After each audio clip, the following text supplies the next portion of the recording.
right, guys, here at My Adventure in Lacombe, talking with John Farley. John, last time we went out, we did really well at the shell pad by the pylon, huh? And Oh yeah. is that still doing pretty well? Yeah, that's still pretty active right now. We're coming on the full moon. Tidal range is pretty good right now. If you can find that time of the day where the tide's moving pretty good, their fish should be biting. They're coming and going in spurts, but they are there if you have to wait them out. Another thing too is that some people have been coming back telling me they've been catching redfish right up against the shoreline. There's a spot, there's a pipeline close to Bonfuca, and in between that pipeline and Bayou Bonfuca, where the bank kind of curves, they've been catching them there.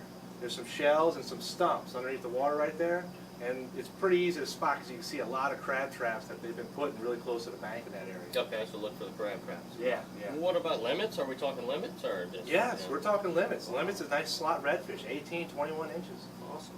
Yeah. What about bass? With speckled trout and redfish just going nuts right now, you know, bass have gotten overlooked. Are they still as good as they were, or is it slacked on? People that I know have been bass fishing, they've been going out early morning, late afternoon, and picking up a couple. And some people have been catching them with crankbaits and spinnerbaits. Okay. One guy, he got a 6.14 bass out of Bayou Lacombe, and that was on a crankbait.